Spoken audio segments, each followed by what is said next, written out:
বাংলাদেশের যিনি এখন দেশ চালাচ্ছেন ডাক্তার ইউনূস, তার বয়স ৮০ বৎসর। কত বললাম? ৮০। আমার বয়স হচ্ছে ৩৯, পেরিয়ে ৪০-এ পা দেবো জানুয়ারি এলে। তাহলে আমার থেকে বয়সে ছোট না বড়? বড়। তার সঙ্গে আমাকে লড়াই যদি লাগিয়ে দেন হাতে হাতে, সে জিতবে না আমি?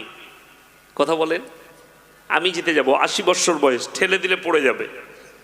কিন্তু তার কাছে শক্তি কি আছে? তার সামরিক শক্তি আছে, তার ডিফেন্স সিস্টেম, তার মিলিটারি, তার বডিগার্ড, এইগুলো হচ্ছে তার শক্তি। কিছুদিন আগে এই পাওয়ার দেখাচ্ছে সবাই। এরা তো অনেক ছোটখাটো নিজের অস্ত্র দেখিয়ে পাওয়ার দেখাতে চাইছে। ইতিহাস কত বড় আশ্চর্যের বিষয়। আচ্ছা বলুন, কবর পবিত্র জায়গা না অপবিত্র? অপবিত্র লোক প্রবেশ করবে? আপনি বলুন, পাথর চাবড়িতে অমুসলিম ভাইরা যায় না যায় না? খাজা বাবার মাজারে যায় না যায় না? যাই। ওদিকে কেউ বাধা দেয় না যে তুমি পবিত্র না অপবিত্র? আমি বলবো না, তোর বিবেককে জিজ্ঞেস কর। এখানে হাজি সাহেব কেউ আছেন? হাজি সাহেব কই হ্যাঁ? হাত উঠা দিজিয়ে যারা। কেউ নাই। যাই হোক, গোটা খড়গপুর টাউনে কোন হাজি সাহেব থাকলে সকালে জিজ্ঞেস করবেন। মক্কা থেকে মদিনা 470 কিলোমিটার রাস্তা। কত বললাম বাবা? 470। একটাও মাজার নাই। আর আমার বাড়ি থেকে খড়গপুর 270 হাজারের বেশি মাল আছে। আমি অবাক হয়ে যাই। বিসমিল্লাহ। আমি খালি দেখছি, একটা আমাদের মৌলবীকে দেখান রেল স্টেশনের ধারে কিংবা বাস স্ট্যান্ডের পাশে, আর আমি আপনাকে, আপনি গাড়ি নিয়ে চলুন, যেমনি সাঁতরাগাছি ঢুকবেন, সাঁতরাগাছি ঢুকার মুখী রোডের মধ্যেখানে একটা আছে, কি বলে মাজার করে রেখে দিয়েছে। কে চালাচ্ছে? এক গাঁজাখোর বসে আছে। আর ওইখানে পয়সা কারা বেশি দেয় জানেন? লরির ড্রাইভাররা মদ গাঁজা খায় বেশিরভাগ। গাড়ি চালাচ্ছে কলকাতা, ওরে বাপরে মকদুম বাবা, দে দে 10 টাকা দে, ঝাড়াম, জান্নাত রেডি। এই নিয়ত। আর লোকে মনে করছে এখানেই জান্নাতটা আছে।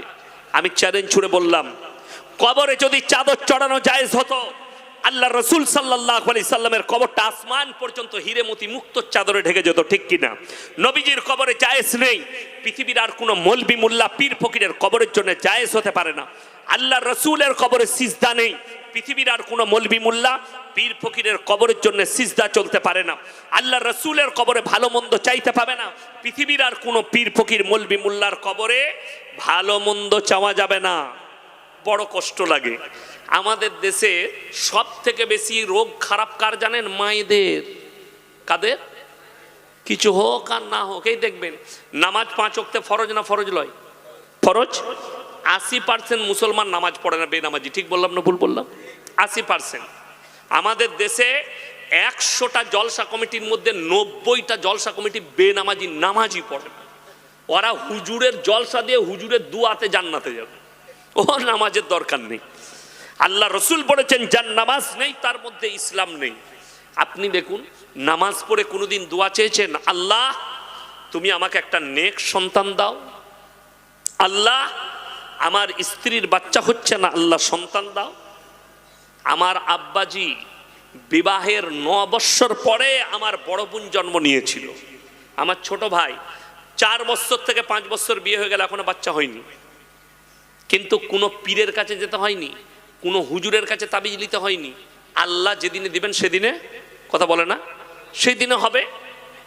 আমাদের দেশে এমন এমন মাল আছে, বলছে আমার তাবিজে বেটা ছেলে হয়। খোঁজ নিয়ে দেখুন, হারামখোরের একটা বেটা নাই। হ্যাঁ, এরকম লোক আছে।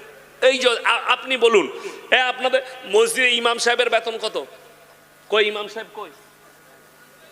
চলে গেছে। বেতন কত? 6000 টাকা। কোনটা? খালারটা নিয়ে না শুধু তোমারটা? শুধু ইমামের। আচ্ছা ঠিক আছে, তাইলে 13.5 হলো খালারটা নিয়ে। যাই হোক, 15,000 ধরুন। বিশ্বাস করুন, এই গ্রামে ইমাম সাহেব মাসে 13,000 পায়। এরকম লোক আছে না নাই যে মাসে 1 লাখ টাকা ইনকাম করে? আছে তো বড় লোক। আচ্ছা, এ যদি গিয়ে ইমাম সাহেবকে বলে, হুজুর একটা বরকতের তাবিজ দেন, তাবিজটা ওকে লাগবে না ইমামকে লাগবে? আমার বেতন 12,000 মাদ্রাসায়। এখন আমাকে যদি বলে হুজুর আপনি বর্ধমান থেকে এসছেন, তো আমি ব্যবসা করছি, বরকত হচ্ছে না, বরকতের একটা তাবিজ দেন, তো তাবিজটা আমি তোকে দেবো কেন? আমার তাবিজে বরকত হলেও তো আমি আগে বড় লোক হবো। আচ্ছা, পৃথিবীতে এরকম বোকা লোক কেউ আছে লোককে বড় লোক করে নিজে গরিব থাকবে? আমি নয়। আমি যদি বুঝতে পারি আমার তাবিজে আপনি বড় লোক হচ্ছেন, তো ওই মালটা আগে আমি চালাবো।